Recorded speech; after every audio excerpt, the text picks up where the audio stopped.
heard me. I'm all about the business. Are you with me? Are you ready to be my witness? Can you feel me?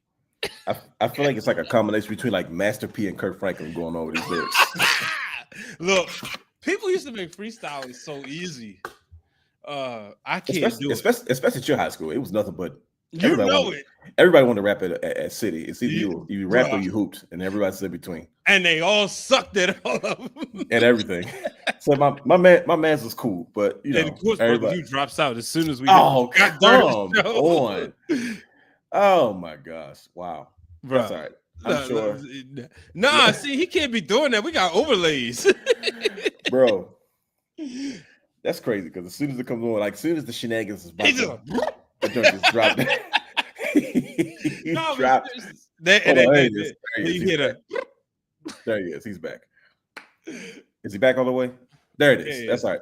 Brother, he was just about to get rolling on some foolishness. We was like, oh, Brian, he started it. He's talking about all the whack rappers. And there you go. He still can't hear. I know sometimes they have a thing where like on StreamYard where sometimes if you can, like, you can't hear yourself, but everybody else can hear you. Mm-hmm.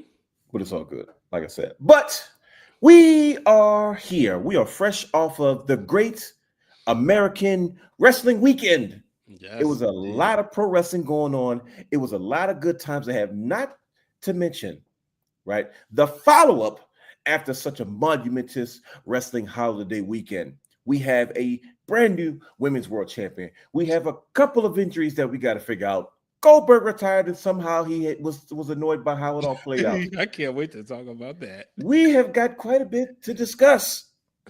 So, as usual, we are glad that you're with us. It is another Wednesday, and you should know the routine by now.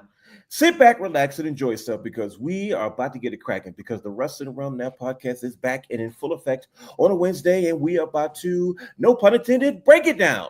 The Great American Wrestling Weekend and the main event of our show, the Tribal Chief, Roman Reigns, finally returns to the WWE. Brian H. is flying over there because he still thinks he's a part of a family member. So wow, that's cool. You haven't known Uncle Rikishi in years. I mean, say something. I dare you. We stood outside waiting for him. You know, let's call back more on the Patreon. Okay, listen, all that and more, ladies and gentlemen. We don't got time for that. Book your seatbelts. We about to get into it. Let's go.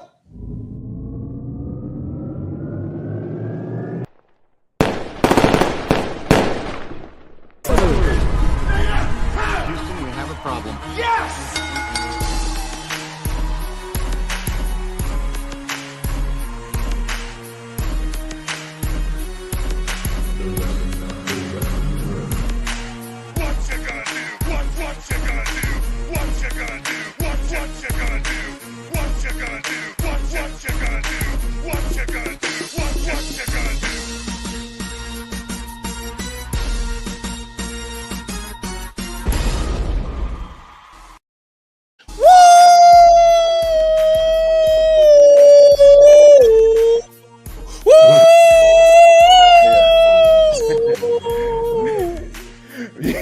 He turned into a choir. Welcome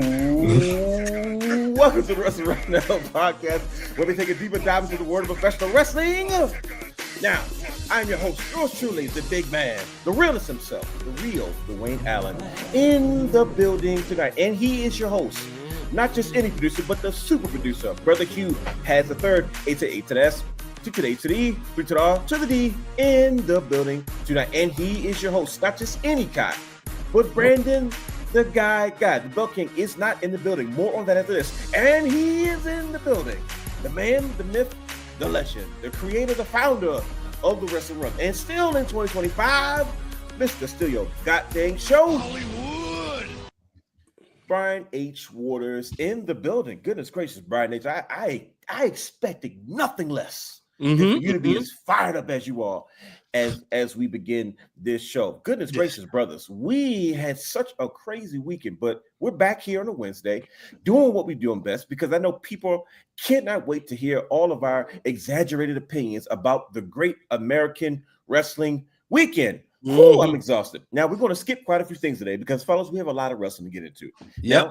Once again, I'm not going to get into every little thing that we saw this weekend, but we will talk about our favorites and we will give our reviews on the shows overall, so on and so forth. But before we do that, we have got to inform you on something very, very important, because every Tuesday at 8 p.m. on youtube.com/wrestling there is a show that brings you everything in the culture. Not just any culture, but the championship culture. Like I did that, right? Championship culture every Tuesday at 8 p.m. with Brother Hugh has a third, and Brandon, the guy, where they bring you everything in the conversation in regard to championship belts, the history, the lineage, and the importance. And this Tuesday was no different. But because Brandon, the guy is not in the building today, and we will have more on that, and Brother Hugh is having technical difficulties, I'm just going to go ahead and jump into what I call I've Got Notes.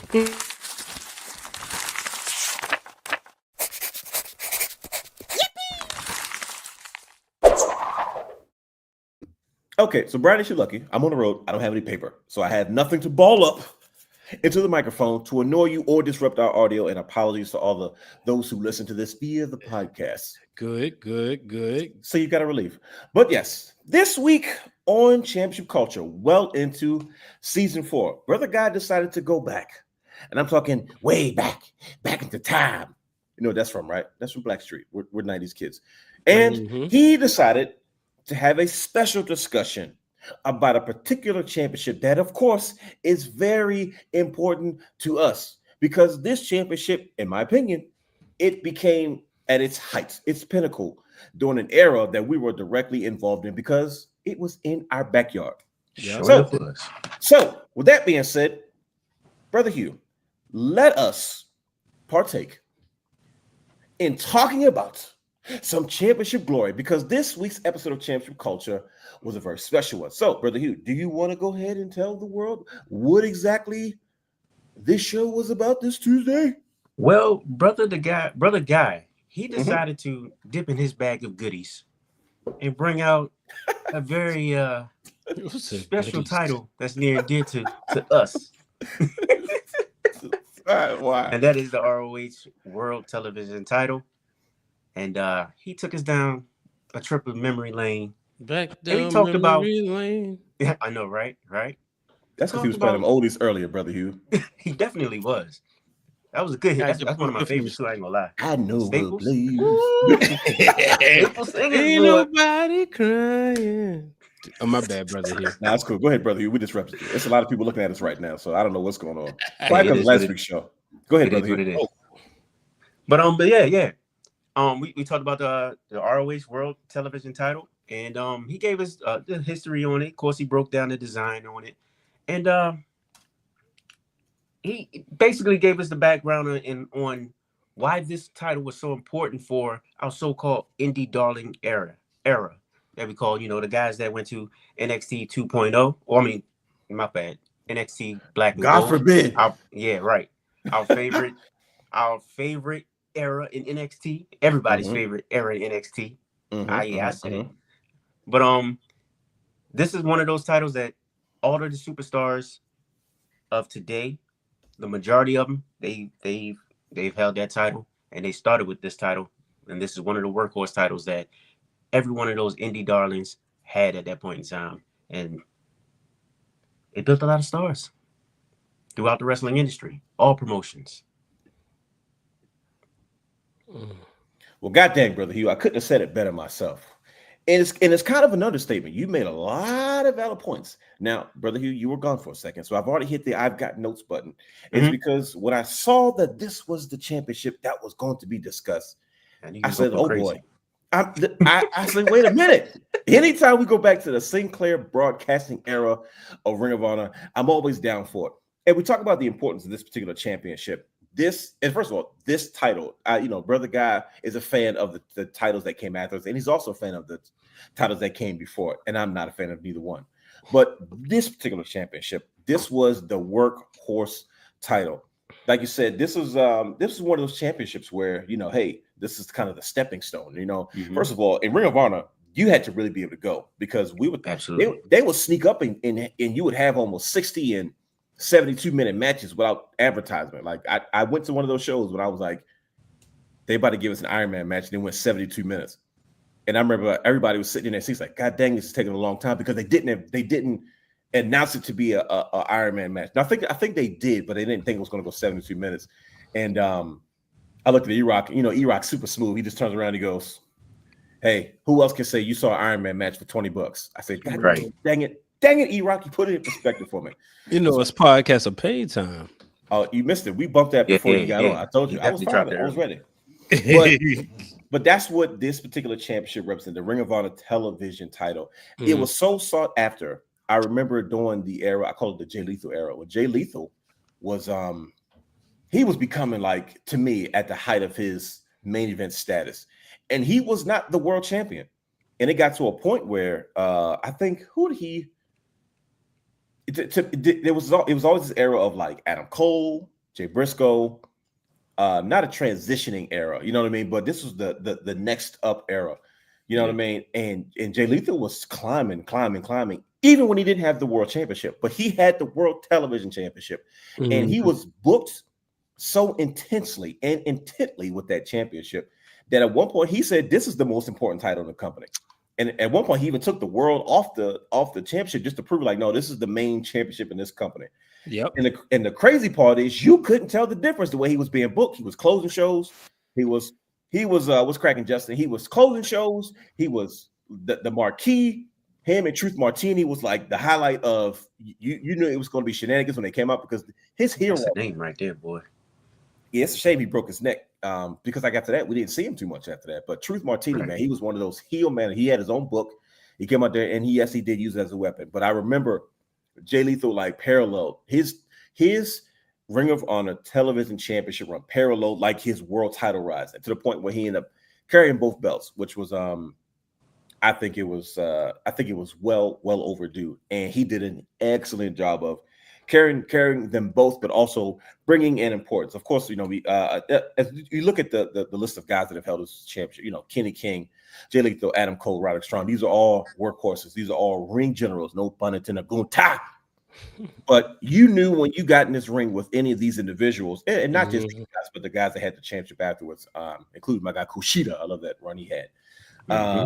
You knew you were in for a night, brothers. You knew that, like, hey, listen, you better buckle your seatbelts because you better put your working boots on. But how do you guys, I mean, we were all there together.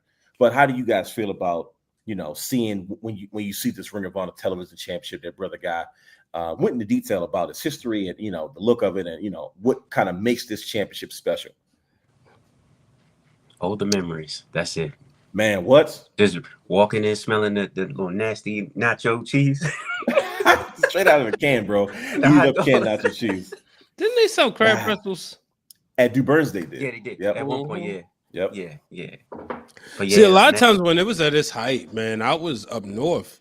But oh shoot, right. you had just left. I just left, right. And I remember because I didn't get Ring of Honor there, so a lot of my conversation was with the real Dwayne Allen over the phone, and him kind of like, oh yeah, see if you can find this match, or see if you can find that match. You know, we was having Wrestling Realm episodes on the phone. We just didn't have means of recording them, and a lot of it was centered around this television championship run by Jay Lethal. Yeah. And we talked about it. It got to the point we were on the phone with. We were like, bro, and like Brian, he like one of the days, brother. He you know, first of all, I saw Brian H more when he lived 10 hours away than I did when he actually lived here. That's right. Great. I swear to beans. I was like, bro, I've seen you more this year than I did last year. Like he was pulled to my house. It's in pure Baltimore ghetto fashion. He pulls up to the car, gets out the car, and just leaves it there. You know how we do. Yeah, exactly. And we sit there right there in front of the car. And like if somebody comes, you're like, man, you gotta go around, bro. We talking. And we would have these are the conversations we had. It was to the point he goes, hey man, the mic that I'm using now. He goes, hey, listen, I'm gonna drop this off with you just in case. I was like, all right. He's like, look, man, I don't know if we can figure it out yet, but just in case, you know. Let's talk turkey. Let's keep it buck. He's talking like Dusty Rosenice, brother. You got puns. Right. You rapping to start the show. I wanted to get you on the Wrestling Summit, but you know, you was like, nah, baby, that's for somebody else. I'll let y'all do y'all thing on there. So he gave us the Dusty. Did you try to? No, I don't remember that. You never offered me a spot on the Wrestling Summit. Glenn did. Did he? No, he Yes, didn't. I promise you.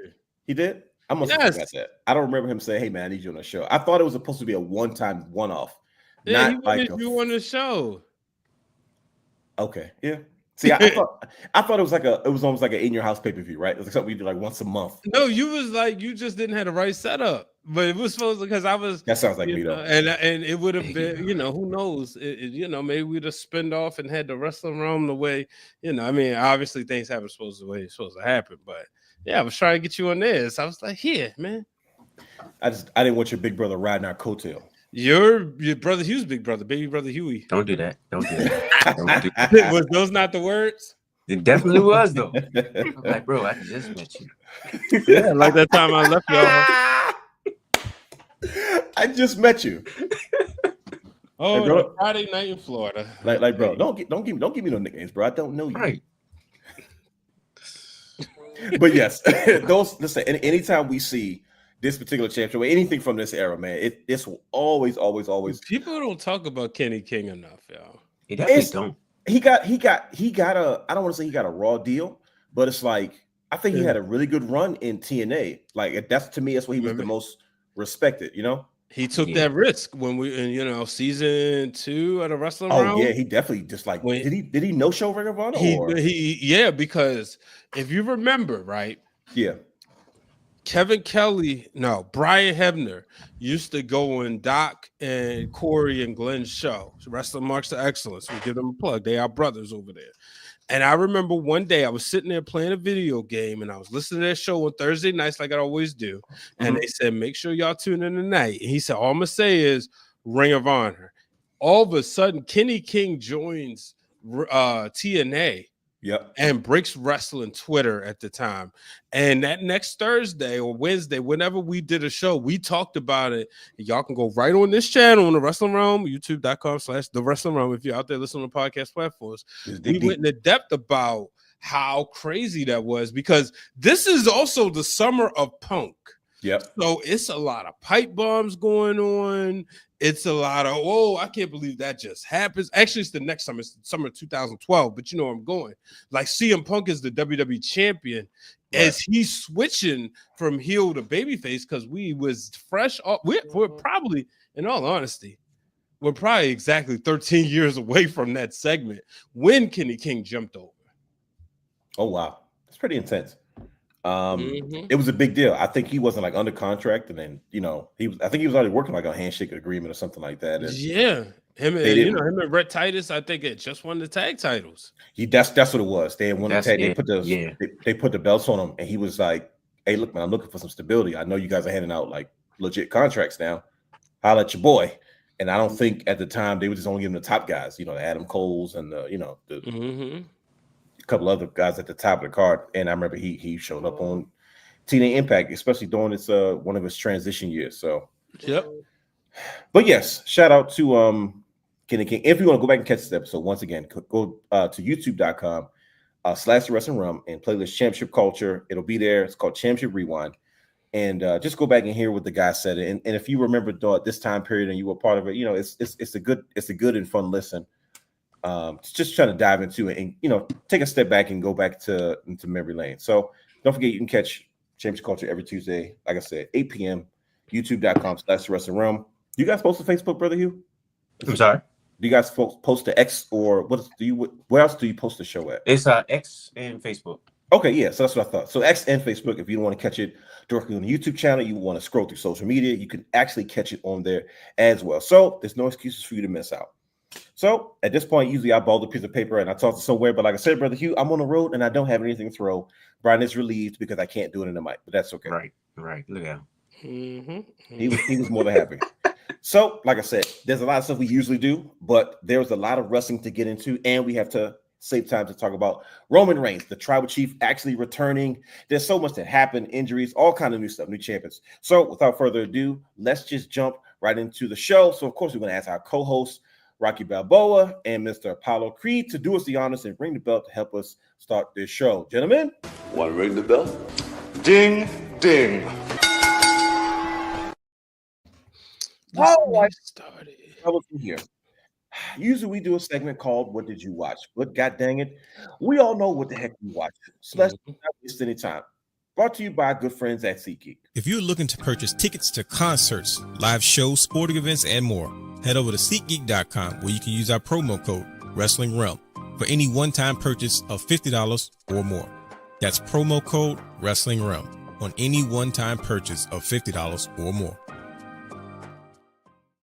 Okay, one time for the one time. What did you watch?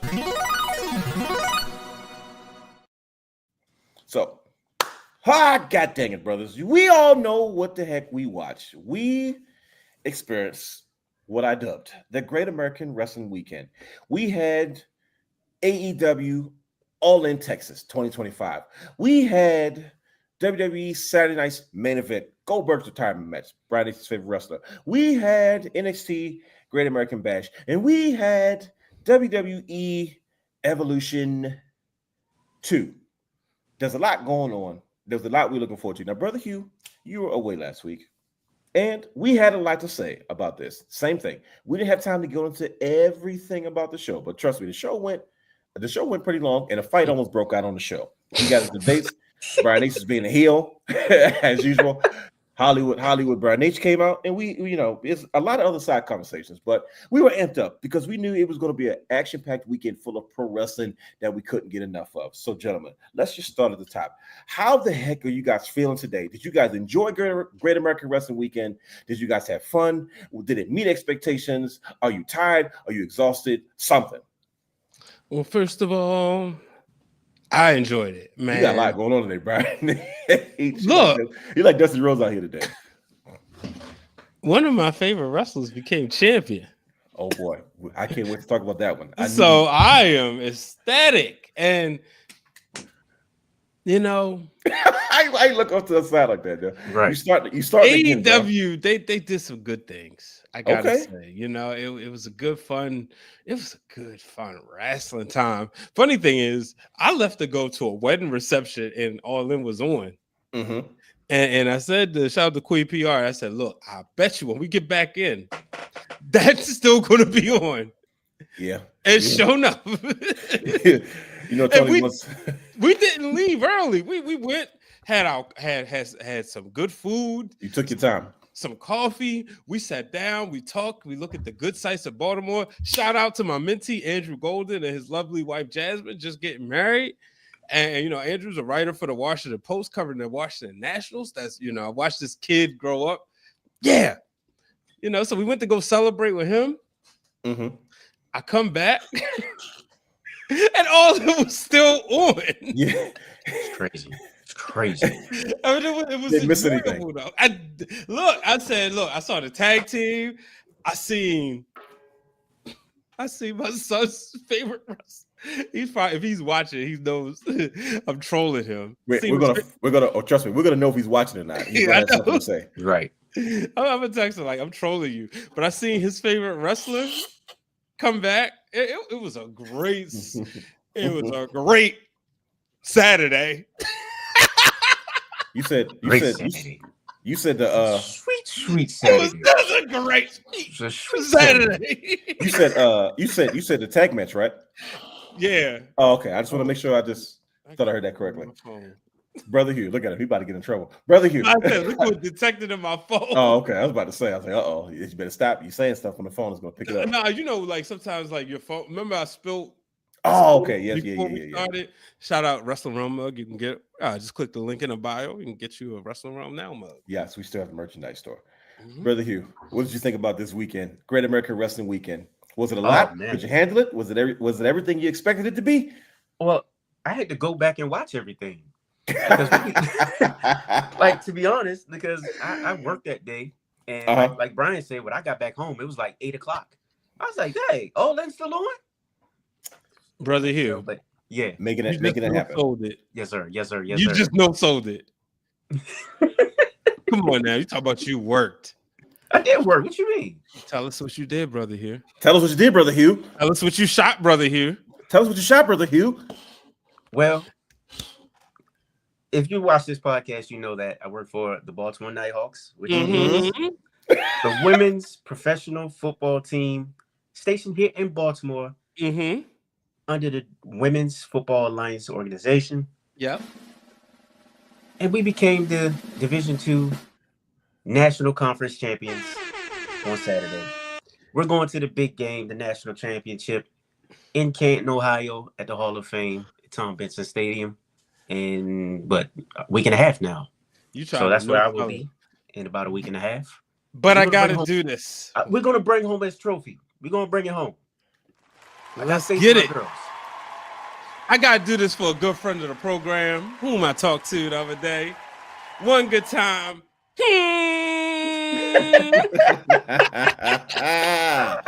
Oh, if people only knew. Bro, let's just say BJ's coming up. Oh boy. And I talked to CJ Butter. Where is it now? Cleveland. Oh boy, that's Brandon's favorite city. Cleveland. If it wasn't the same weekend as my birthday, I've been waiting for years. And this year I'm finally gonna go get to see Cash Money. So yeah, that's what I'm gonna be on my birthday weekend. Brother Hugh, we were supposed to be Cash Money in our talent show. Right. What you need? Hold on. Wait a minute.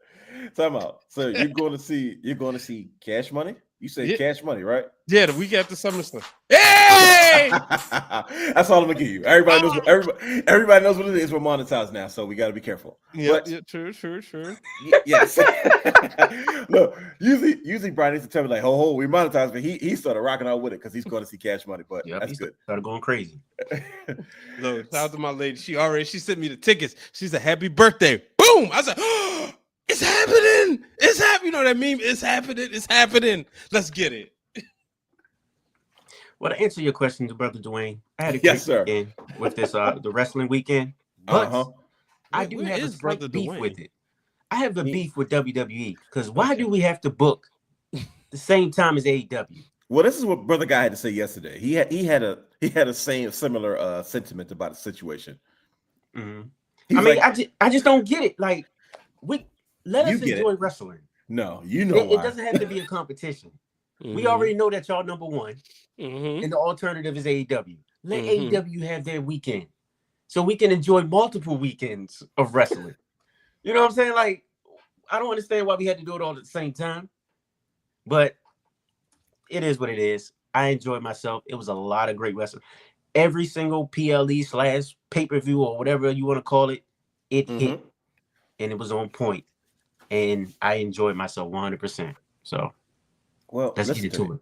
Brother Hugh, if we didn't do it this way, we wouldn't have Great American Wrestling Weekend. You would still have it. WWE got 42 shows on the weekend, so I mean, there you go. That's true. But then they would have to brand it. It'd be called WWE Great American Wrestling Weekend. And by the way, I have a question. Did WWE just absorb the Undertaker's podcast? Is it part of their family now? Yeah, it's under Fanatics. Okay, yeah. Fanatics, yeah. So, okay, I'll move forward. Sister searching for Brian H. But yes, this was the Great American Wrestling Weekend. I just keep saying, I'm a branding guy. AEW All In, WWE Evolution, NXT, Saturday night's main event. All right, good brothers. I'll put you in a hot seat early. What show did you enjoy the most? Now, I'm asking this already is because last week we all had different opinions about, hey, which one are you looking forward to and which one do you have the most expectation for? Like, hey, this might be the one. And I'm like, okay, so we've seen it. We've enjoyed it. We survived it. Now, the question is, where do we stand now? Everybody's seen all the shows or seen pieces of it. You've seen enough of it to know what you like and what you don't like. So who wants to go first to tell the world what show stole the weekend? What show did you like the most out of the Great American Wrestling Weekend? Interesting. Interesting, Brian. Oh, it's just simple. It's this simple. It was Evolution. Oh, wait. Ho. I knew you was going to say Evolution. Oh, you knew, my brother. Let me fix my camera so I got to see this. Go ahead. Tell the people why Evolution to you was the best show all weekend. So I'm gonna preface this with saying this, right? I watched Evolution from start to finish. I want to shout out those wrestling girls, the TWG Dream Team. I was doing a live watch along with Queen PR, Krista B, Pablo the Don, Justin, and Ciendo, right? So a lot of times when you're doing these things, it may be a little difficult to pay attention to everything that's going on. But the action from start to finish had me captivated. The matches, I enjoyed every last one of the matches. I enjoyed the pacing. Were there some predictabilities? In some cases, yes. But there were also some surprises. One of the things that I love seeing was Lash Legend stand out. When you saw how Lash Legend went out there in her hometown, that's how, a lot of times some people say how you go over by even in a loss. That's what Lash Legend did. She reminded me of Diesel in the 1994 Royal Rumble. She reminded me of Roman Reigns in the 2014 Royal Rumble. And she went out there and put the world on notice. But Stephanie Vaquer showed she was the star. That was a very creative ending. Rhea and Io lived up to the hype and exceeded all the expectations. That was a very, very enjoyable match, only for Naomi to cash in, sort of the newest heist of the century. And I think what made it so great is because we was not expecting it, right? They made it special again. Yeah, it was special again. Seth Rollins did it before, right? Sure. And it was unprecedented, and that's what made that great. And just saying, it's usually in pro wrestling that if you have a 7-year gap, it can feel new again. They said that a lot of spots when you had the Big Show and Mark Henry break the ring via suplex. Yep. And so this was a 10-year difference when we saw a heist of the century, because we all thought we was fantasy booking here last couple weeks. She's going to cash in on Tiffany Stratton. She's going to cash in on Jay. She's going to ruin Jay's moment. Cash in, ruin it. And because we're smart marks, right? Oh, it's no way Naomi's going to Raw. After all, Jimmy's on SmackDown. Nope. And I just thought it was a beautiful way. That is how you put an exclamation mark on a show. Hey, I wonder why Big Jim's going or potentially headed to Raw. I wonder what that's about. Anyways. Oh, he said we're smart marks. Brother Hugh, how do you feel about WWE Evolution? Man, he said it all, bro. Okay. It's on point. Like, you know what? I was highly satisfied being that it had it didn't really have too much of a build. That's what the gripe was all about. I wasn't excited, to be honest. People that know me, they know I don't really care for battle royals too much. But the way that battle royal went, you hate them. It was perfectly booked. That's like high praise comes from Brother Hugh. Like you said, Lash Legend, she showed off. She did what she had to do, and the ending was perfect. Yeah. The right person won. That's what we wanted to see. I'm just glad Nikki Bella didn't win. But if this was 5 or 6 years ago, hey, right. Nikki Bella, she don't deserve that hate, bro. Yeah, I'm good. She can go. Wow, home. Come on. Yeah, she can go home. But I was man, Io and Rhea. We already knew Io and Rhea. You knew what time it was going to be. We knew what was going to go on. I was watching that match like, dang, how are they going to end this match? Who's going to win? Because on one hand, you're telling the story that Rhea can't beat Io. Well, she hasn't beat Io. Yep. But then you got Io there, who's just that girl. She is probably the best wrestler out there right now. Yes. Right? You could say that. You can say men or women. Straight up. So I'm like, dang, how they gonna finish this? Then out of nowhere, Naomi's music hit. I was like, oh my gosh. Nobody saw it coming. Let's get it. Let's get it. I was going crazy in this bad boy. But all of the matches hit as far as Evolution. Even JC Jane, they did that thing. They did that thing. They hung around with all the hitters. Yeah. So I was highly satisfied with Evolution. I'm just hoping that they continue with it. Maybe I don't know if they want to do it yearly yet, but I mean, why not? I'm with it. Why not? Either way. Yeah. It was a great show. Okay. See, that was the one show that I was not worried about. Now you said that last week. Yeah. I got to give my 2 cents. Here we go. You ready? Usually I don't voluntarily put myself on the big screen, but I gotta make this clear. And because last week I kept saying like, oh no, this is the show I'm looking forward to the most. And I know Brandon was up in arms. Brian H was up in arms because they were like, yo, this is not fair. Don't treat the women like this. Why are you not building this up? And I kept saying, for some reason, I'm just not worried. Because when I saw the card, I was like, especially at the top, she started with Rhea and Io. I was like, okay. To me, it was like, I think they can carry this on their own without an actual build-up. Like, they don't need the machine. And to me, they definitely proved that. They went up and above. And even the idea of, hey, this should be something that should be a little bit more frequent. And it's like, you probably can now because the level of women's talent that you have is ridiculous. But I like the fact that it's rare because when we think about women are supposed to be treated like rare gems. Mm-hmm. So sometimes putting them all on a card for a super show like that, it keeps it special because it's not something we just take for granted. You know what I mean? And you could argue it either way. You know what I mean? You could say, hey, look, but then to me, it's almost like that's another pay-per-view that you have to almost write for.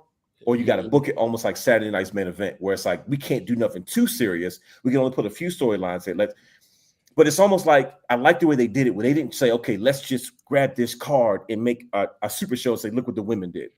No, they use that opportunity to further some of the storylines that may not have complete time on the other shows, right? And I was like, "Oh, that's perfect," because now you can complete some stories and then they can get back to the other stories, which to me shows total engagement of how the women's superstars are starting to be used on the regular basis, which to me is a win. It's because they're not just filling the spot of the ladies segment or the women's match. No, they're a part of the show. And they had that entire PLE and they carried it on their own. And I was like, look, man, I don't think this one needs a build. And to hear everybody say, oh, I love this show. I said, I had a feeling everybody would, even though everybody was kind of disappointed. Like, so y'all just going to squeeze it in. Like it was almost being treated like if it was like, that it couldn't hold its own. Like, why would you squeeze it in between all these other shows? And I'm like, man, I'm telling you. And for a lot of people, you could probably say, like, they definitely stole Brian H's heart. He said this was the show of the weekend. And I can't disagree with him. It was an excellent show. So once again, shout out to WWE and, allowing the women to have women's evolution during this Great American Wrestling Weekend. So yeah, that's just my 2 cents on that. But Brother Hugh, we got to get to you.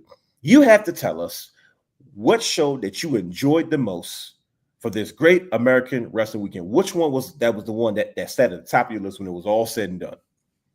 I mean, it was long as hell, but the daggone AEW. Boy, I'm still watching it now. But hold on, you watching it now? Or you still watching it from when it came on the other day? No. No, I went back and I watched. I'm watching the triple main event. And who said just because we had the amount of matches it was going to be shorter? So, yeah, okay. Yeah. Right. You don't know Tony like I know Tony. I was highly entertained the whole time. Like it's excuse the pun, it's total nonstop action all the time. I see what you did there. It's go. There's never a moment where like WWE does this every once in a while, and it's starting to get on my nerves. Mm-hmm. You have those pauses. I get it. It's there to tell the story. You had those long dramatic pauses when you're standing there and you're staring at each other for about 5 minutes. You're feeding off the crowd. The Shakespeare, as they call it. Extra chants and all of this and taunting and teasing the crowd and all that. And I'm like, all right, cool. I get it because, I'm a superior wrestling fan, whatever. I wrestle intellect and whatnot. So it's like, look, I get it. But sometimes I don't want to see all that. I just want to get straight to the action. We like spot monkey matches too. God dang it. Absolutely. AEW went off with this whole PLE pay-per-view, whatever you want to call it. Are they still calling this pay-per-views, Brother Hugh? They still call this pay-per-views? They still call them pay-per-views, I think. All right. I think. Yeah, but Swerve said it on the Breakfast Club, even though he got me in the wrestling room block. Sorry, y'all. Thanks a lot, Brian H. He was swerving because of Brian H. Oh, you're such a heel. Sorry. I ain't even do anything. Rest in peace, Terry. You did do something. Heel. Right. Go ahead, Brother Hugh. But I love in the actual main event, that booking that they had, the storytelling in that match was great. Mm-hmm. The way they broke down everything and they had Swerve come back and help. Horsey Man. I call Hangman. Bro, like and like it's Daniel like it's Bryan Chavo, like it's came back, Chavo and Bryan Pepe. Danielson came back. Nah, you said it right. Like Daniel Bryan. They booked it like WrestleMania 40. I get it. Yeah, I saw it before, but I get the whole thing. And the way everything came together, it was brilliant. I was okay with it. Right. Yeah. So I couldn't even be mad about it, But overall, like, of course, Moxley bled. He bled with him the first 2 minutes of the match. He wants to be 30 ECW seconds, bro. so bad, bro. Like, what? What are we doing? But look, it was entertaining. Like, and I was there for it. 100%. I did not take my eyes off of the screen at all for any of these matches. My only beef is every match doesn't have to be an hour long. That's it. That's my only beef. Tony, match, you're doing your thing right now. Keep it up. Look at that. I told you. I told everybody we love. Good. That's going on socials just so that they know we love AEW. Exactly. Hold on, bro. Oh my goodness, exactly, man. I told you who says we don't love AEW? Brian Nates, god dang it. Brother Hugh said quite a bit. How did you feel about All In, man? All In Texas. Everything's bigger in Texas. It's 2025. This is Texas. Woo! How did you feel about All In this year? Man, I enjoyed it. Mercedes and Tony Storm. Yes, indeed. Oh my gosh. Just a beautiful wrestling match. You don't always need false finishes. Sometimes you just get in there and tell a god daggone story. And I said it weeks ago. I wouldn't be surprised if Tony Storm won. And shout out to Justin. He's the biggest Mercedes fan I know. His birthday, just celebrated birthday yesterday. But he said like this could be the beginning of her redemption or her crash out story, where she loses all the belts and then finally gets that title. But it was fitting. She eventually was going to have to lose, and at this point, she couldn't suffer from a loss. And losing to Tony Storm made sense. I thought they went out there and had an incredible match. We've seen a very creative power driver. But overall, I forgot what they called it. What they called it something, right? She has a name for it. Yeah, that tombstone. Well, Storm Zero, but I'm talking about the other one, the reversal. We knew what she was talking about. But it was just an incredible match. Now I gotta admit something. I haven't watched Okada Omega yet. And here's why. Okay. Because I gotta sit down. There you go. And I gotta I knew it was something. Yeah, those are two people. I had to step out and get some fresh air, and I was like, those are two people. I gotta sit down. Nothing's going on, like the way I did with one of their Wrestle Kingdom matches, and just hone in. But I saw the highlights and stuff. I was like, nah, that don't count. Yeah, but I mean, we know the thing about AEW, they're gonna give us a beautiful wrestling show. They're gonna give us some great wrestling. I was happy for the first time. I was happy to see Adam Copeland. Now I wasn't. It just made sense. I love the go find yourself. He sounded real. Sounded like a guy I know, the real Dwayne Allen. Something he would do. That's not a good thing. He come in and save you and then go put you in your place. That's what Adam Copeland did. And so, find Jesus. There you go.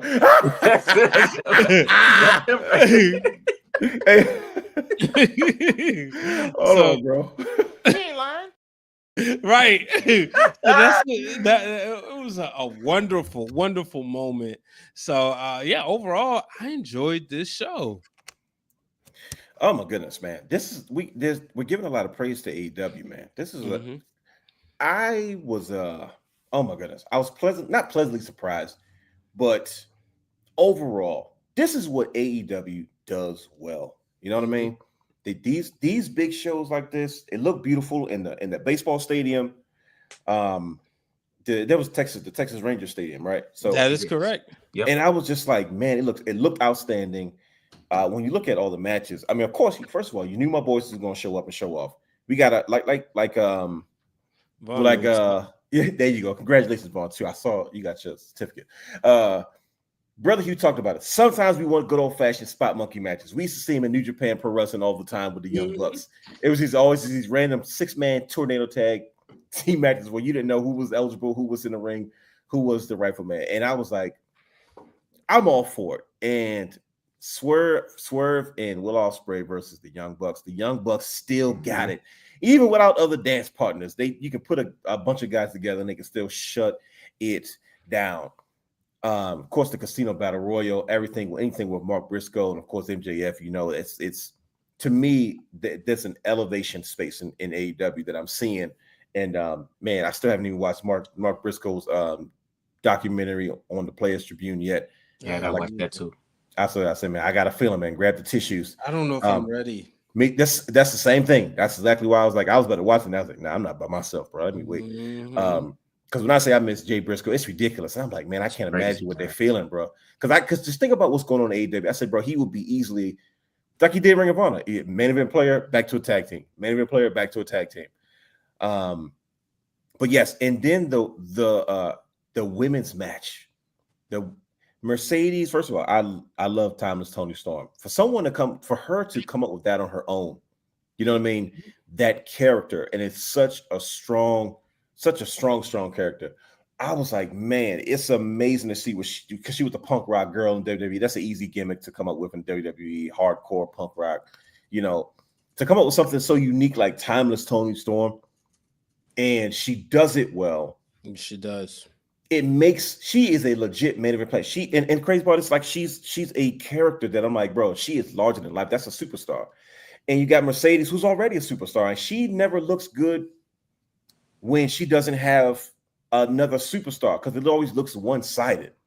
When they got in the ring together, when Timeless Toni Storm and Mercedes Moné got in the ring, I said, okay, this is about to be in a battle of epic proportions. This is Bayley versus Sasha Banks. Like, this is what I feel. That was a WrestleMania match to me. That's how I felt when I saw them two. Like, you saw the best version of Toni Storm and what Toni Storm offers. You saw the best version of Mercedes Moné. So it's not just the wrestling you saw, but you saw the characters infuse themselves in what they were doing. I said, this is just ridiculous. This is how it's supposed to be. And to see that level quality of professional wrestling match anywhere, men, women, whatever, I was like, this is absolutely amazing. I was so blown away by it. And I was like, this is what AEW needs. You need these strong characters with these gimmicks that are superstars that can go in the ring, but yet they can entertain you and they can tell these stories. I said, man, this is really, really good. So I know last week, and I'm just gonna address the elephant in the room. I'm very critical of Hangman Page. I'm very critical of Jon Moxley. I'll admit, first of all, they're always up. Moxley and Hangman Page, they always want to do death matches. If they got to do something dangerous, you can best believe either one of them are going to be in it or both. Right. In this situation, both, and they just waste any time. And I was like, if anybody's going to be in this type of match, it was going to be those girls. And I applaud them. I still don't like Hangman's mustache. I still don't like his gear, but I cannot be that much of a hater. But I said these guys didn't show up and show off. They did an excellent job. The stories that was told, like I said, just the main event, everybody coming out, the way it was booked.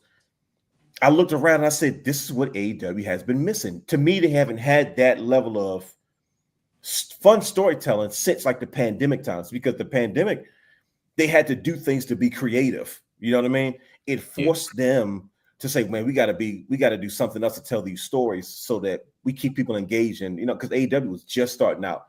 So to see them get back to that, I was like, oh, this just makes so much sense. Darby Allin he cut the promo on Mount Everest a while ago, and then he shows up and he goes and he comes down from the ceiling like Sting. Daniel Bryan. I thought Daniel Bryan was done. When he cuts his hair and has that dad cut, I said, oh yeah, he's finished. I saw him in the CMLL, and I was like, oh, he's just like a dad again. He might be done for real. Right. The Dragon has returned, and he showed up. He did his thing.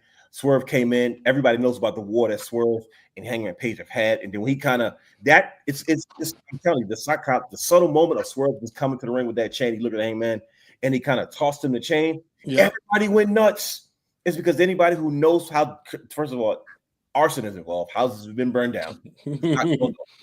For them to say, look, man, we may not see eye to eye, but this is what's best for our company. That collision conversation they had was like very epic and very important. And those are the words, Brian H. Epic and important, because that's the stuff that you're going to look back on when you say, what's AEW's history? This is what the old vets are always arguing about what pro wrestling is. It's not necessarily about the matches. We know that they're going to come and go. We've seen millions of them, and we talk about them, and we we remember them so much, but it's these moments that are attached to your history, right? And I'm like, you know what? This is what I've been wanting from AEW from the very beginning. But this is the level that they do it on. They always show up and they always show off. But this is probably one of the best, if not the best, AEW show that I've ever seen from start to finish. Really sad that Adam Cole was not able to defend his title against Kyle Fletcher because of the TNT Championship. And let's just get into it real quick because we got to move on. We still got to get your favorite show too. Okay, so yeah, it was All In. I'm not gonna lie to you. Okay, Evolution was really, really good, and if it wasn't for All In, I was like, okay, this is it was like, here's the scorecard. It was like 10-9. You know what I mean? Mm-hmm. Like that's how close it was to me as far as my favorite show for the weekend. And I think I really gave AEW the edge just because I'm not used to seeing them give me so much so early. You know what I mean? Right. I got to see I saw my favorites. I saw a lot of young talent. I saw my Samoa Joes. I saw, you know what I mean? And like I said, the only thing your favorite match? It was definitely, that's hard. Because I really enjoyed the Young Bucks versus Swerve and Will Ospreay. Okay. But I really loved Mercedes versus Tony Storm. That just, like, first of all, I'm watching it and I'm just like, first of all, I'm enamored with both how beautiful these women are. And I'm just like, I'm in my world watching them both just perform and look beautiful at the same time and do their gimmicks and do their stuff. And I'm just like, bro, this is the masterpiece I'm watching. But then you still got Okada versus freaking Kenny Omega. And I was like, you know what? I can watch this dance for as long as this dance is going to keep on dancing. Yes, sir. Yes, sir. And I was just like, man, this is a lot going on. And I had a lot of fun. Maybe shout out to the natural Dustin Rhodes, the Dustin Reynolds, whatever he goes by. He goes by Dustin Rhodes, doesn't he? Dustin Rhodes. It's Dustin Rhodes, yeah. And it's not that I congratulations to Goldust. You know what I mean? He's like he's a 6-man tag. He's ultimate intangibles guy. He just signed to a new deal. He does every last bit of it. He's a guy that's respected in that company that wouldn't get the same level of respect in WWE. Just call it a spade. So it's one of the main reasons I'm glad AEW exists for stuff like that. But I was happy to see him win, but it wasn't what I wanted to see at the moment. I wanted to see Adam Cole versus Kyle Fletcher. Right. You know what I mean? So it was just like, and then of course you got the end of I hated the Patriarch. I hated Christian wearing them turtlenecks. Nick Wayne's gonna be a star. I'm trying to tell you. You know me. I'm the first one to call talent. I look at him. I said, bro, this kid's got it. I'm looking at him. I'm like, bro, like just from start to finish. Like I watched a young kid to like him like get into his like grown man phase. He's a young man, but he's like getting into his grown man. And even his mom, like first of all, she's absolutely beautiful. And for her to be like, think about it. When's the last time you saw a mom manager? Like that's a story in itself. Like Shelton like, yeah. Chill, bro. I was hoping you wouldn't bring that up, but it's true. So, man, it was really his mom. Yeah, that was Thea from freaking. You remember the show Thea? She's on BT. But yeah, so man, it was hard, but it's hard to say. It was between those three. So yeah, bro, that's hard for me. I can't even. Hey, I got what I needed. Well done. So yeah, part of the show is we talked about Adam Cole real quick before we move on to the rest of the Great American Wrestling Weekend. But man, this is heartbreaking a little bit, man, to see Adam Cole come out here and have to do this. He's a guy that just can't catch a goddamn break. Right. I mean, he has just his AEW run has been so start and stop, and then he gathered a lot of momentum with him and MJF, and he got hurt again. And I'm just like, I don't know if it's he's got it. I don't know if he's dehydrated. I don't know if he needs to change how he wrestles. But it's like he look at it, he's even got a little bit of shape to his frame now. It's not so, you know what I mean? Right. You can tell he was really trying to get himself going again, and I was happy to see him back. And like, all right, let's get this Adam Cole back in, you know, the Ring of Honor days and the NXT days. We haven't seen that version of Adam Cole in a long, probably it is his entire AEW run, to be honest with you. And that's why you got to strike with iron. It's like Adam Cole should have been a former AEW champion at this point, man. I get the drawbacks, but it's like you gotta sell the brand, anyways. I'm assuming it's a concussion issue because everybody kept saying like, "Oh, he's injured." I'm like, "Well, he seems fine. He's walking. You know, everything's okay." Right. I'm trying to figure out what's wrong with him. But then I'm like, "Oh, okay, he's having concussion issues," and I'm like, that's a scary thing, especially when your career's on the line. Concussions are not to be played around with. So it's like he may be down for a little bit. Like, you know, Daniel Bryan sat down for almost a year and a half, 2 years just to get his brain to reset itself when he was healthy enough to perform again. You know what I mean? And once again, now Adam Cole's probably going to be out for another year and a half, 2 years. We don't know the severity of the injury or exactly what the injury is, you know, but if I'm hearing concussion, that's, you know, it's kind of what we're looking at. So it was heartbreaking to see him come out there. It's Undisputed Era hasn't just fallen off completely. You know what I mean? Something that used to be so hot has almost no relevance now. And then this is just an even bigger blow. But how did you guys feel when you guys heard about you know, Adam Cole having to relinquish the TNT Championship and not being able to perform, you know, on probably one of the biggest shows, if not the biggest show of the year for AEW because of injury? By far, of course, I was hurt. I mean, I was trying to figure out what happened because, like I said, I was working. And Right. all I saw in the text chat was what's up with Adam Cole? Yeah, that was me. My fault. What's going on with Adam Cole? Like, then I saw it. I finally saw it. I was like, dang, man, dude can't catch a break. Yeah, he can't catch a break at all. And like you said, I definitely wanted to see him versus Kyle Fletcher. Mm-hmm. Man, they would have cooked like crazy. Yeah, Kyle Fletcher's another one that's up next. Right. Absolutely. Yeah. But I just hope for the best for him, you know, and be smart, stay away. Yeah. You know, stay away, take care of yourself, and hopefully you can come back. You know, it's sad, but health is wealth. You gotta take care of that first. Yeah, health is wealth. I'm not gonna lie to y'all. This hit different. It hit sort of personally. I'm not gonna make it seem like you know, me and Adam Cole are like great friends and stuff. But what I will say is that a long time ago, in like 2012, when I was doing another show, I had him on there, and you know, then I approached him. What show? I was about to say what show. What show? Okay. The show was titled Perplex Talk Radio. You know, and that was like, you know, with who? Who's on the show? Now that's not relevant. But I you know, I had the honor of interviewing him, and then this was around the time of his Ring of Honor TV title run, and then he would become the MCW what was that, the MCW Shamrock Cup winner. And you know, fast forward, you know, a good friend of ours, shout out to Blake, aka Blizz. He did some, you know, I was there for his photo shoot with Blizz Photography. Realness, you remember, he had on the Shawn Michaels press conference suit from WrestleMania 14, the exact outfit. So, you know, I had an opportunity to spend some time with him. Brother Hugh and I went to it. He wanted to be Shawn Michaels so bad. Yeah, and I was saying, Brother Hugh and I went to a MCW show. He was there. We got a chance to, you know, chop it up with him. Seen him at Wale Mania, and then Ring of Wrestling Worldwide. He was on there, and he was always the same person.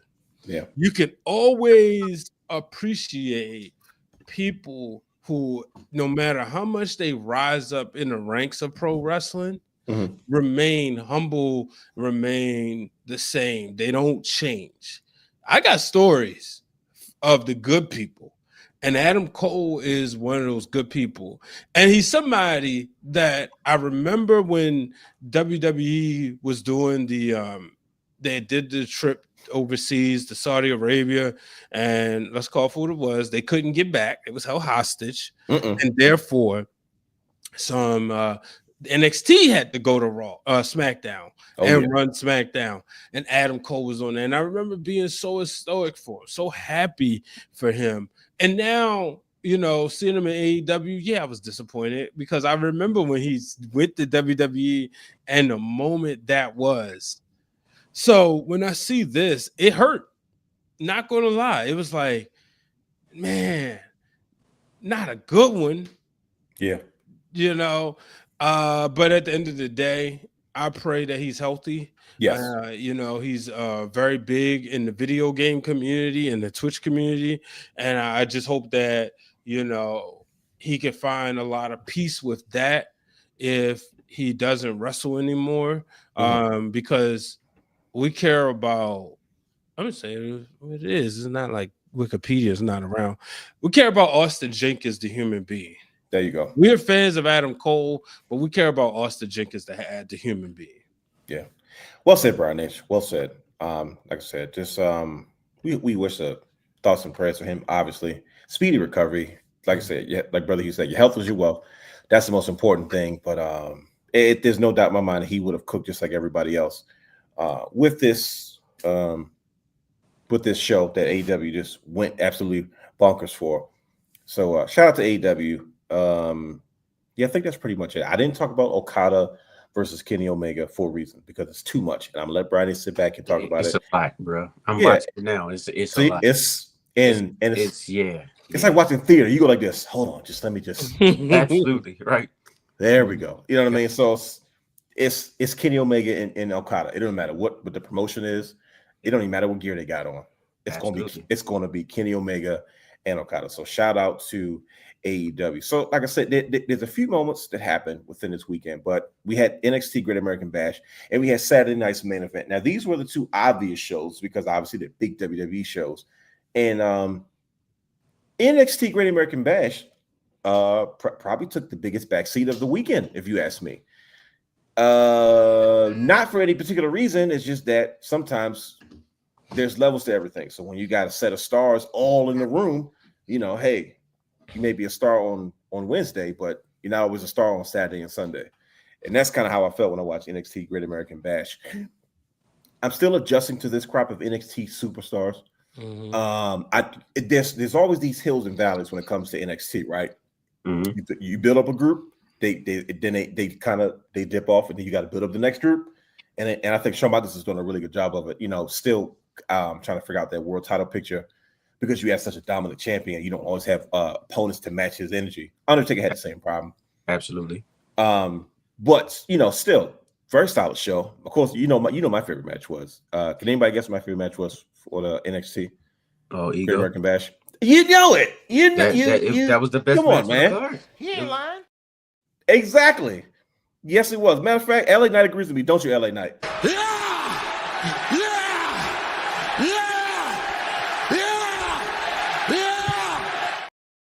You missed it, brother Hugh, but Brian Ace gave LA Knight a compliment last week. But yes, that to me, that's what was everything for me. I said, all right, there we go. He must have been sick. I don't know what got into him, but he was like, he gave him respect for the pop that he got on Monday Night Raw. He's like, yeah, it doesn't get any bigger than that. I heard it. It was loud. I was like, yo, are you good? And so yeah, but how did you guys feel about Great American Bash as a whole? Because I know we gotta move forward because we gotta talk about Oldberg and his retirement.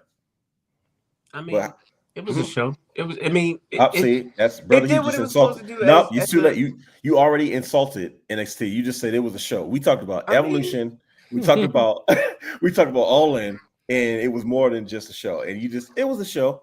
This is the one that got lost in the show. Those, so I mean, it's like it was. See, it was a show, like, and that's how people thought that Evolution was going to be. And now you're saying it's NXT. I want to hear this, brother. Hugh, go ahead.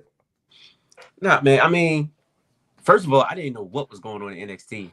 To be honest, yes, kind of in that space too. I think, like you said earlier, the world champion he doesn't have any dance partners at all, so he's kind of irrelevant. He's been irrelevant to me for a long time now. Wow. I mean, nothing against him. I love him as a wrestler, a superstar, but who is he wrestling? Yeah, kind of. He has not had that one opponent that makes you go, ooh, that's Tommaso Ciampa and Johnny Gargano. You know what I mean? Right. Like he hasn't had that dance partner to define his reign. We talked about that before. Yeah, absolutely. But saying irrelevant though. I mean, he's been irrelevant. Maybe that's not the right word. I don't know, but right now that's the right word for me. He's been irrelevant. I haven't been. He's an afterthought to me right now. When I think of NXT, I do not think of I literally gotta say, oh dang, who's the champion? Yep. You know what I'm saying? And it's like, okay, about the women. Over. And it's not his fault. I just feel like they just don't have the correct dance partners for him. They don't have the right stories for him. Yep. And I don't know. Maybe hopefully it'll get better. But the men's side is kind of weak right now as far as on superstars. Yep. But I'm strictly there for the ladies. To be honest, women are killing it. Literally. I don't want to hear about the tag division. I don't want to hear about nothing else but the ladies on NXT. Who are the tag champions? It doesn't matter. It's Hank and Tank. You know what? Hank you ain't and lying, Tank. brother. You ain't lying. He ain't lying. Why did they beat Fraxium? I never liked Fraxium as a tag team. I like Nathan Frazier, good Christian brother, but I've never been a Fraxium guy. Fraxium beat the Good Brothers. Made no sense. They almost beat the Street Profits. They was about to beat them.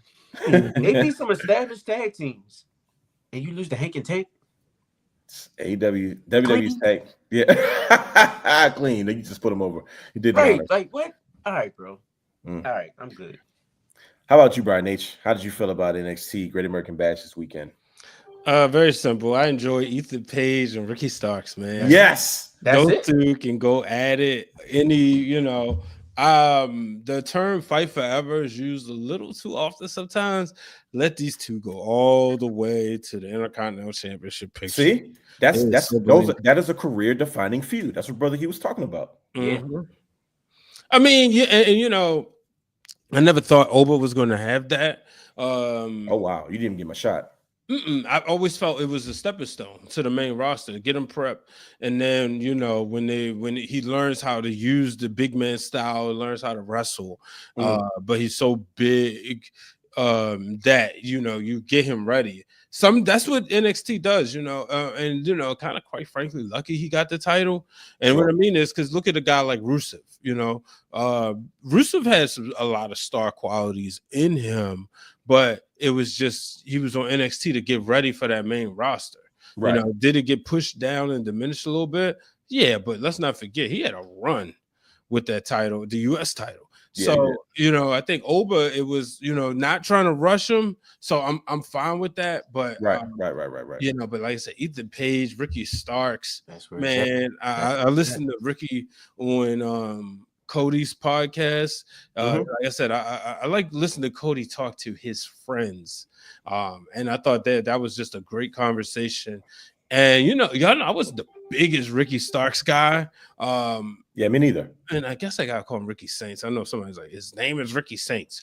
But now I'm like, okay, I'm invested in the let me check the comments. I'm invested in the person, so that was my favorite feud of that night. Yeah, I mean, it was mine too. I think we're kind of all on the same page about it. Mm-hmm. But like I said, it's Saturday night's main event, right? We get here. We have Drew McIntyre versus Seth Rollins. Randy Orton, excuse me. You can't go wrong with that. Of course, you have Seth Rollins versus LA Knight, and you have Goldberg versus Gunther in his retirement match, fellas. How do we did we have fun? Jimmy?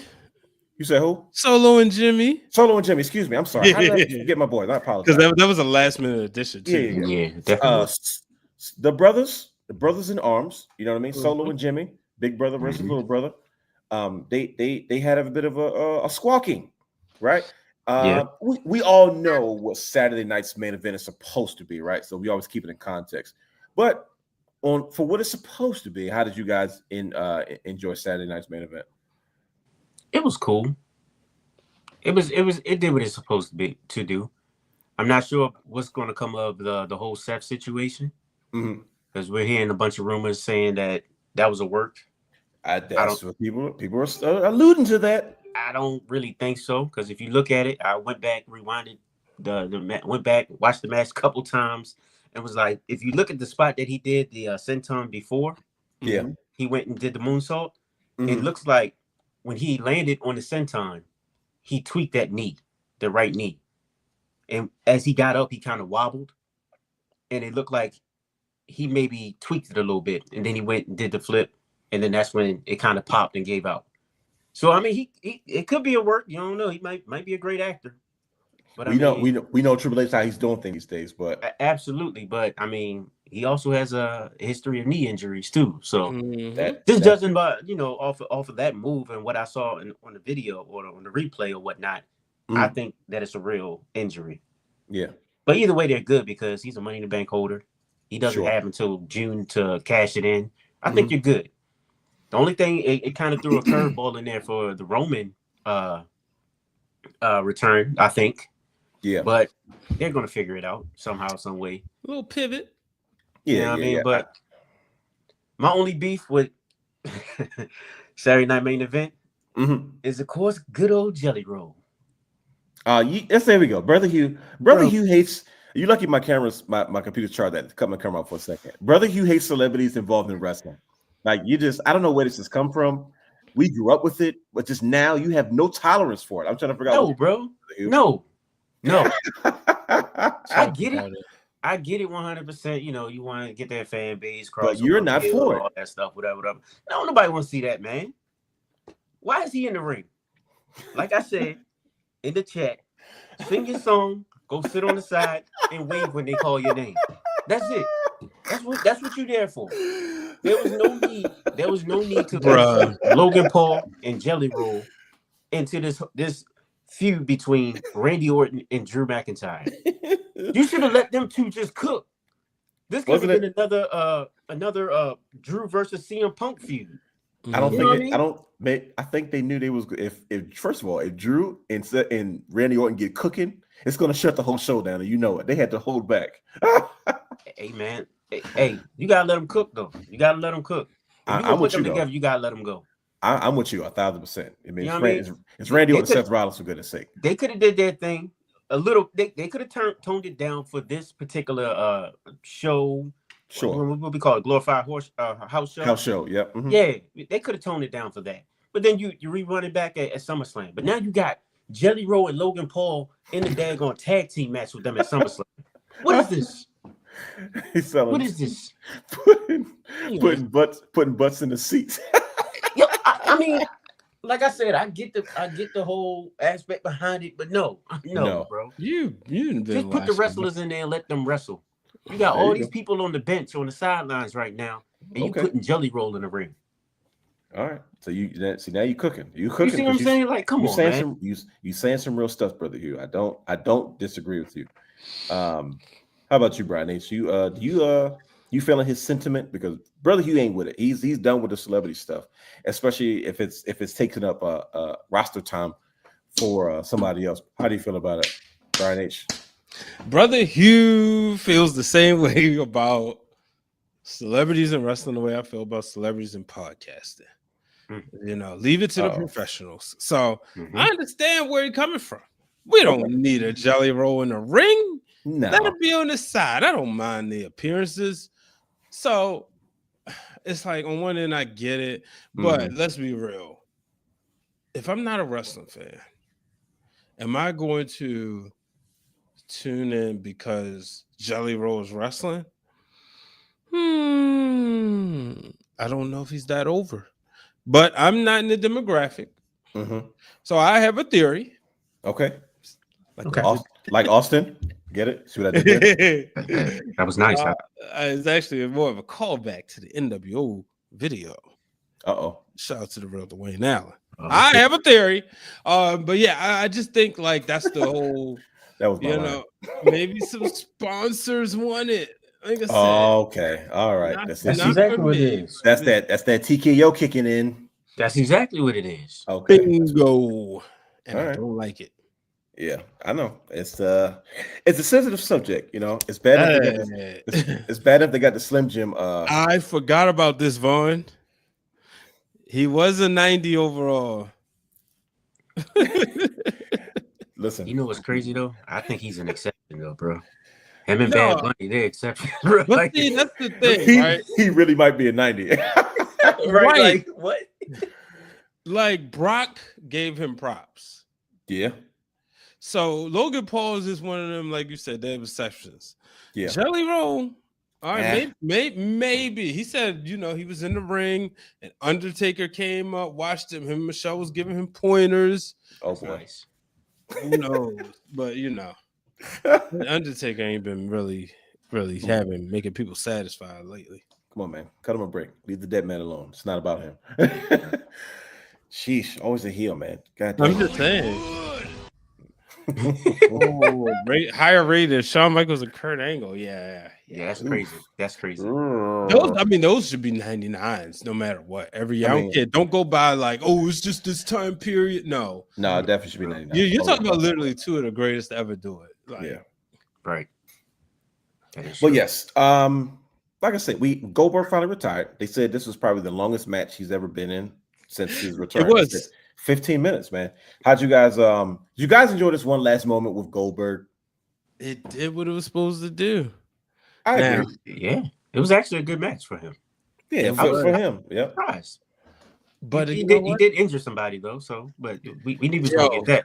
Well, you know what, me a Goldberg match if somebody get injured. Did y'all see the meme where they had Bret Hart sitting in? Yeah.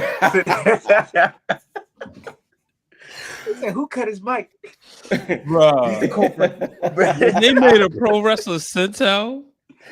Oh yeah. And what's so funny is because that's so easy to get people because see, NBA don't have dirt sheets, quote unquote. They just got reporters. Right. There's dirt sheets, so people really be falling for this mess on Sentel. Yeah, because they can't read instead of saying NBA Central. It's just like wait, right. But yes, shout out to Goldberg. I know he was not happy about but it was say something about that. Go ahead. Because everybody's going in on Goldberg. Why? They saying, oh, he should be grateful. Goldberg should be happy. He got more than what he got. He didn't do this, that, and the other. Let's not get it twisted. Mm-hmm. Goldberg was a reason a lot of people turned into WCW. Yeah, of course. And when he came back in 2003, mm-hmm. Goldberg was a lot of reason people who used to be WCW fans tuned into WWE. Facts. Now, we can debate that's a matter of opinion on the matches, the match quality, But I'll never forget. I got this vivid memory from SummerSlam 2002. We had watched it. Shout out to my late Uncle Mike. He ordered the show, and the next day, I think he didn't watch it, so he was running the replay. And I'm sitting on his couch, and he's on the phone. And Goldberg comes in the elimination chamber. Boom, spear, taking out this one. And I'll never forget, Uncle Mike said, man, hold on. That Goldberg is a bad mother. Y'all know the words, right? Shut your mouth. And I'm sitting there. Talk about Goldberg. Right. And I think, we mentioned the term aura a lot in pro wrestling. Yeah. And I did this last week. Goldberg has aura. That's what his whole career was based off. That was it. That's it. 100%. Yeah. Much So I hate to say. When he's frustrated, and he said it's more coming, so I can't wait. He told, shout out to Ariel Hawani, he said, look, he gave them 2 weeks, and then he could say more. But I understand the frustration. Mm-hmm. We can bring up all the other stuff. That's an opinion. But we can't act like Goldberg didn't put butts in seats. Facts. Yes, Vaughn, I understand. And Vaughn and I don't agree on a lot of stuff, but being a fan of Bret the Hitman Hart is one of them. He said, I'm sorry. Go ahead. He said Goldberg cut Bret's career, therefore Bret cut Goldberg's mic. I'm not gonna say that didn't happen, but I understand his frustration. Yeah, Vaughn is standing on business as a Bret Hart fan. He is, and I get it, and I'm not trading. But Goldberg did deserve a better farewell. 3 interviews. Goldberg should have pulled up to the wrestling realm. He should have did more than 3 interviews. We know when you talk about the Monday Night Wars, you cannot not mention Goldberg. Absolutely. He is one of those names. So I understand where he's coming from. And trust me, like I hear the people getting upset, or I hear the people saying he should be grateful, he's wrong. But in reality, he does have a gripe. And I understand where he's coming from. He deserved a better send-off than this. Lead-in. If they had this match set up since November, the discussion, we should have had a bigger build-up.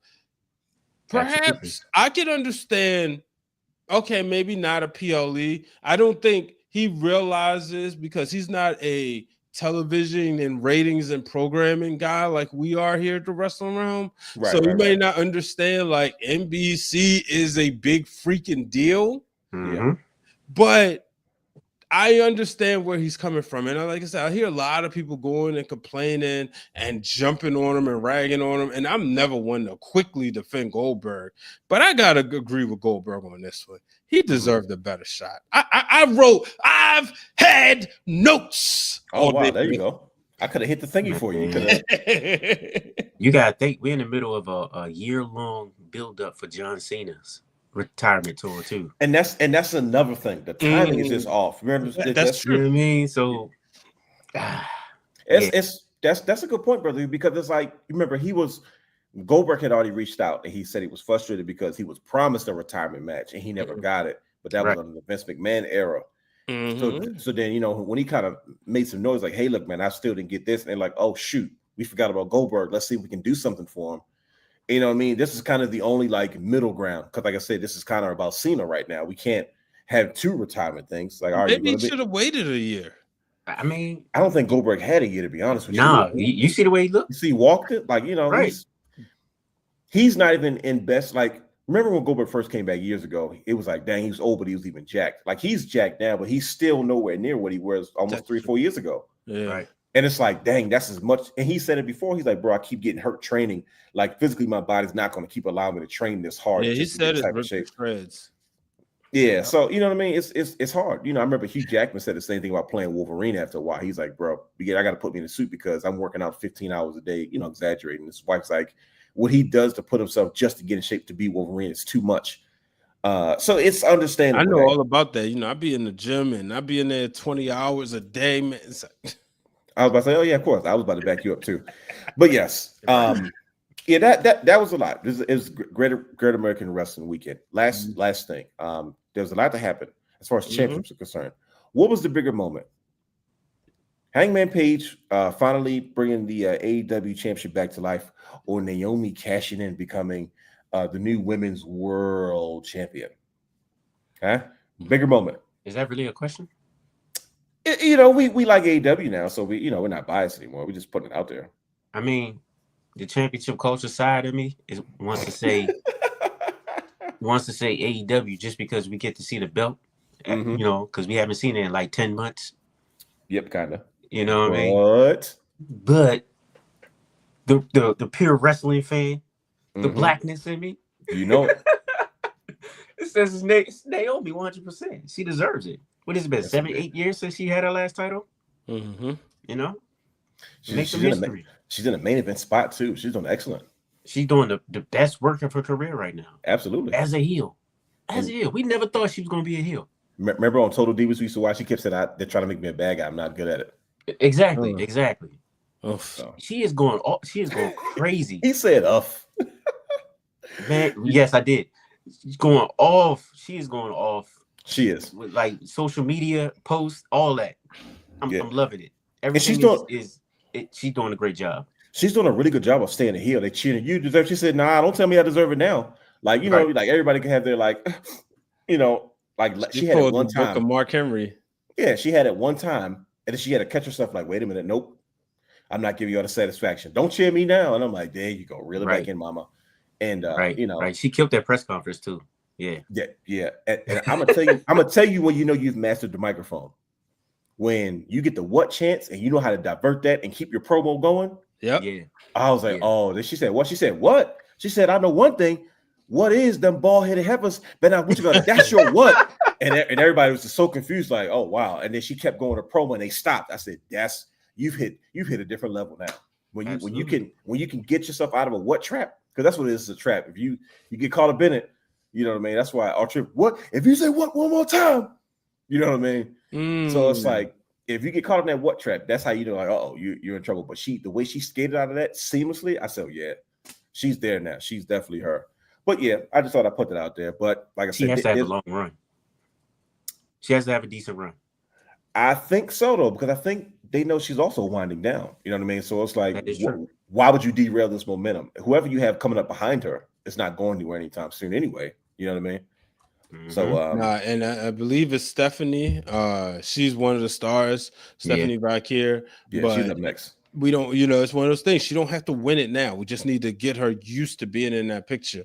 I would love to say Adam Page for the simple fact that, yeah, he brought the title back to relevancy. But I think the biggest thing that I mentioned last week with him is I would have loved to see this be his first title run.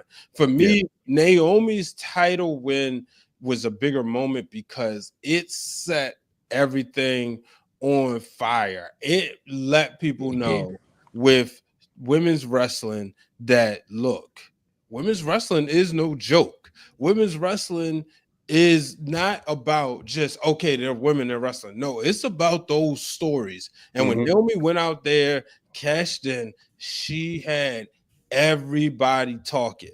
Dare say, stole the weekend back for WWE, because this was like, I thought it was going to be, I thought it was set up to fail, but I knew the women would show out. But it made everybody, and this is no disrespect to AEW All In, right?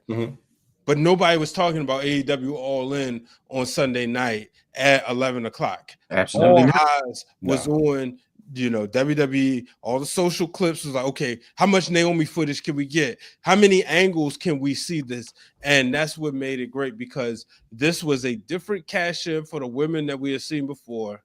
And it was a huge moment, and they cashed in on what we deem a women's wrestling, or just in general, a classic match. So I think slightly I got to give it to my good sis Naomi. WWE doing WWE things. They making big moments. That's exactly what they do. The shows might be mediocre, you know what I'm saying? But they making sure you get that one big moment that's going to go viral. 100%. And that's what you're going to be talking about. You're going to talk about it, no matter what.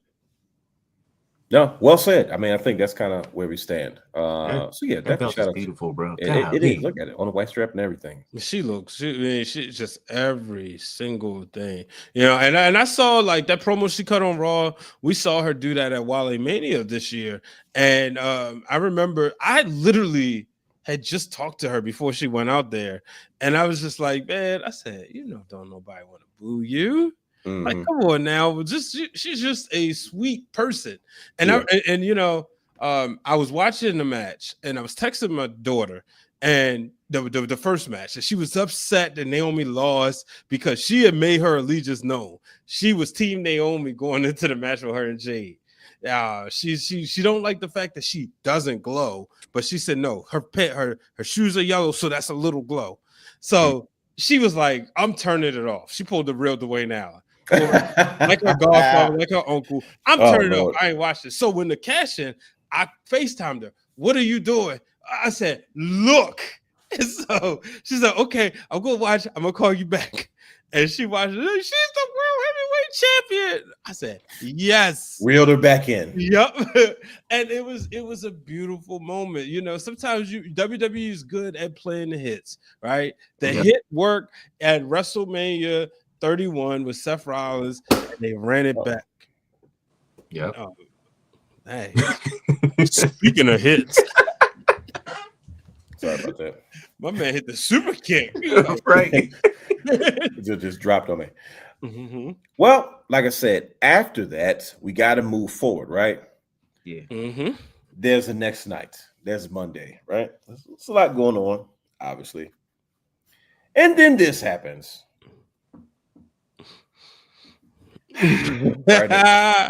Your tribal chief, Roman Reigns, made his triumphant return to Monday Night Raw on Netflix, obviously, to help his good brother, Jey Uso, and to dispel of what was going on in the ring. Let's just get into it. We're a few weeks away from SummerSlam, right? About 3 weeks away. Roman Reigns was due to come back, and now he's here. The OTC has come back to reclaim his throne, and it looks like he's probably putting the brotherhood back together a little bit. You got CM Punk, you got Jey Uso. The tribal chief has returned. What does this mean for pro wrestling as a whole? It's multifaceted. What does this mean for WWE? And what does Roman Reigns do next, especially with Seth Rollins out? He stole some money in the bank, so we can probably reverse the story that they might have been preparing to tell. Who knows? But I want to know everybody's opinion. I want to know how you guys feel about Roman Reigns coming back. What does this mean for WWE? What does this mean for SummerSlam? And what's next for Roman Reigns? It just means that he gotta make some money. He just had a baby. Oh yeah, he definitely got a baby. That's why he came back. He had another baby. Baby number 29. Yeah, they believe in that. Be fruitful and multiply. Right. So yeah, he said, yeah, I'm gonna go ahead. I can sell these couple T-shirts, show my face, and sell this ugly belt. You know what I mean? Make this money. She said, "Oh, we had a baby." He said, "Oof, you pregnant?" Oh shoot! All right, hold on. Let me call creative real quick. Hey, when am I coming back again? Right. No, I was asking. I'm probably having a baby. Yeah, I think she's most likely pregnant. Yeah, so I need to. SummerSlam's coming up, right? Cool. Yeah. Right. Exactly. We got T-shirts ready. We have T-shirts. The men would say, "Have you seen his wife?" And the women would say, "Have you seen her husband?" Well, so yeah, they match made in heaven. So Roman's back. Like I said, he's got kids. He's got luck to do. He matched made in heaven, like Brian H said, and now he's come back to grace his presence in our space. Brian H is happy. This is where he thrives. You know, bloodline member. Uncle Rikishi pulled him into the family. We got footage. So how you guys feeling? I'm gonna ask Brian H last because we're gonna close on. This is the main event of the show. We can close on. Brother Hugh, what does this mean for WWE now that Roman is back? I mean, like I said, we gonna make money. I have no idea what the direction is. Hey, right look, that's what Tony Khan is saying. That's literally it. That's literally it. You end your big weekend by doing something very phenomenal. Like, you know, bring your biggest star back. You knew he was gonna come back before SummerSlam or at SummerSlam anyway. Sure. Yeah. So we needed him back here. Plus, he has a movie to start promoting. You know what I mean? So true. Let's get him back on the TV screen. We need something new. We need something fresh. We just lost Seth Rollins. Yeah. For a while. Let's figure it out. Let's figure it out. And plus, you got guys that need matches. You got a Braun Breaker. You got a Bronson Reed. These are guys that are at their peak right now. You need somebody for them to help elevate them and keep them in that main event status, right? So yeah, absolutely. There you go. You got Roman Reigns right there. Bring him in. Insert him. Jey Uso. Cue up the tag team match. And we're good. Printing money. That's it. Yeah, that's literally it. I'm happy. I'm ecstatic that he's back. 100%. Okay. You sound excited to see the product again. I'm mad that I missed it live. You stepped away. Yeah, I literally look. I told the good brothers, you know, off air, but literally, as soon as CM Punk got the win, that 3 count went down. I went upstairs and I went to bed. I said, all right. I woke up the next morning. I was like, what? Hold up. What's this belt? Hold up. Roman back? Oh, man. I only had to wait 60 seconds. Come on, just man. Upstairs, bro. But look, all in all, I'm glad he's back. We needed it. And I just can't wait to see what's next. Yeah, the summer's definitely heating up, Brother Hugh. And he just made it that much hotter. All right, Brian H., this is where you do your thing, buddy. How do you feel about Roman Reigns coming back? What does this mean for WWE, SummerSlam, etc.? Roman Reigns is on rock levels where he shows up. Yeah, he shows up and people excited. The ratings go through the roof. Sure, we would love to have Roman Reigns every week, but WWE has found a way to keep this return special and keep his appearances special. He shows up. He's got a new T-shirt. He's rocking some Jordans. We all know that they got the Air Jordans 1s coming out soon. So I think this is huge. Brother Hugh said it. You know, this is a chance of elevation. You know, it sucks for Seth Rollins, but the best part about Seth holding his briefcase right now is it's unprecedented, right? Sure. Yeah. He has a year to cash in. So we don't know when his return. I did see his clip. I didn't watch the full show. He took over the Rich Eisen show on the NFL Network. And I saw him say something along the lines of, I'm going to stay away. I'm staying far away from Roman Reigns. You know, man, he goes back to the island of irrelevancy. Then I'll come back. Seth Rollins could show up at SummerSlam. Sure. We don't know. He's being vague about the injury. So is Triple H. So who knows? I hope it's not that bad for the sake of just his health and strength. But I'm sitting here and I'm like, man, look, I mean, this is a 2-week build to SummerSlam. I do think WWE is kind of piling on a little bit too much wrestling. Y'all know my favorite SummerSlam is SummerSlam 98. And it felt like that was the longest summer and a build-up. To SummerSlam. Yes. And SummerSlam to me also was better when it was at the end of August because it was the last thing we part watched of the summer before we went back to school. Absolutely. And the first week of school was the SummerSlam Fallout conversation. But instead, in 2 weeks from today, I'll be in New Jersey getting ready for SummerSlam. And it's like, wow. How did we get here so fast? But the best thing is you do have a Roman Reigns where you can snap something into place. I'll be interested to see him and Jey Uso team up. I think this is a great prominent match. Sure, both of them was in main event spots at WrestleMania. Well, this is a main event spot. This could close out one of those nights. Yeah, I don't deny that one bit. Now, what he will do, I don't know. It's tough to say. But yeah, man, Roman is back. Like Brother Hugh said, anytime Roman is back, they're printing money. Action figures go up, T-shirts go off the shelves. How many belts are being sold? Yes, sir. How many Roman Reigns action figures do you have, good sir? You would wait till I'm on the big screen to ask me such a question. I'm going to be honest with you. I have like 3. Because they come out with so many, right? And I'm not like a Roman Reigns guy, but I'm like, all right, let me get the best looking version of him, right? And some of them I'm like, I'm not feeling the likeness. Versus the other ones are like, some of them are also kind of too similar. But I've got like 3 or 4. I have like an old school big dog, then I got like two Bloodline versions, and I have an old school one, and it was a 3-pack with the Wild Simones with Alpha and Seeker and Roman Reigns. Okay, I grabbed that from the Walmart. So I have like 4 or 5 Roman Reigns action figures, and you know, I always do, you know, I contemplate. I go in the store, I look at it, and I go, do I need this? Because I'm not 8 anymore, so I don't get a chance to go to town like I used to. So a lot of times they're becoming like more collector's items than anything. But you know, you got to have them just in case for whatever situation you find yourself in. Right. So yeah, so like okay, that action figure federation, bro.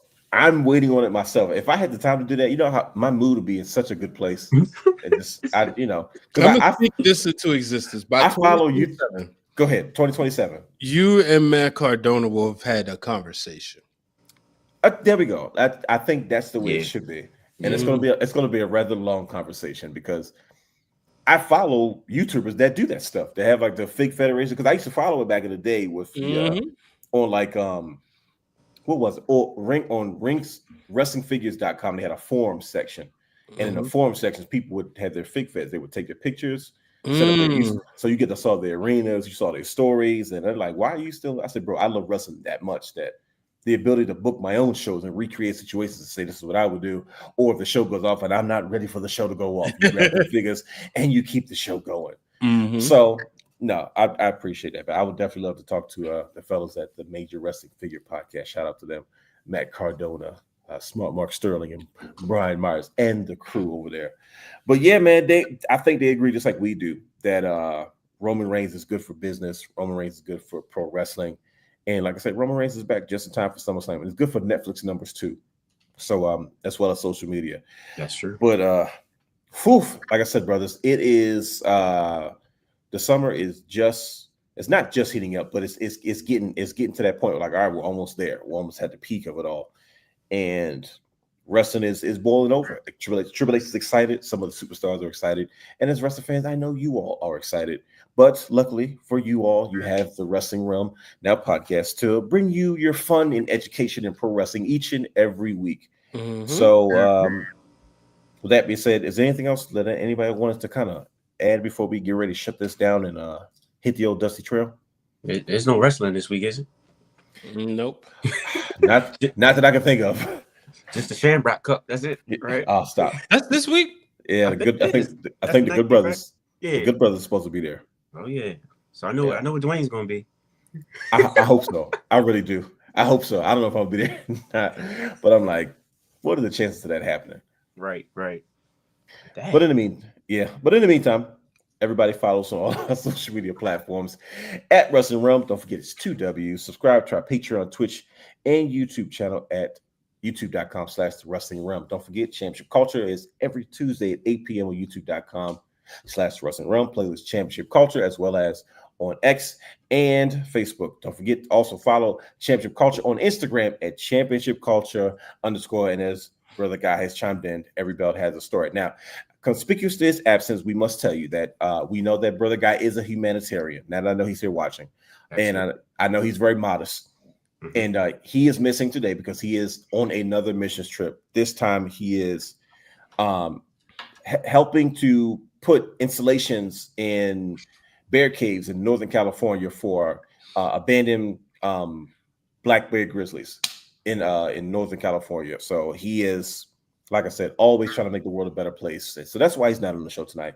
So we definitely salute to you, Brother Guy, and your humanitarian efforts to, like I said, make sure that these misplaced black bears get installation in their caves. It's almost time for hibernation season. So shout out to you, Brother Guy. But for those who have joined us, thank you for sticking around. We're going to get ready to get out of here. We want you to join us next week. Enjoy wrestling as always. Don't be ashamed of it. So if you're a wrestling fan, do yourself a favor and stay a wrestling fan. We are out of here. We got to go. Peace. We'll see you next week.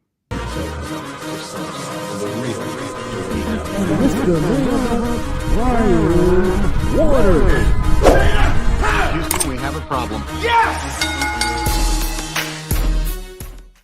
For all exclusive shows and bonus material, subscribe to our Patreon channel at patreon.com/The Wrestling _realm.